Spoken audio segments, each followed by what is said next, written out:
কালকের ঘটনার পর কি মনে হয় তৃণমূলে কোনো মাস্টার প্ল্যান যেটা বিজেপির হাতে পড়ে গেছে বা কিছু হতে পারে? এখন কি ছিল বা সেটা প্রতীক বলতে পারবে, অভিষেক বলতে পারবে। তো আমাদের কাছে ওই ভেনেজুয়েলার প্রেসিডেন্ট যেরকম পুতিনকে নাকি কি সব সাপ্লাই করছিল, সেরকম তো কোনো মাল আমাদের হাতে নেই।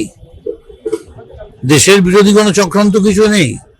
নিয়ে গেছে পেন ড্রাইভ, দেখা যাক।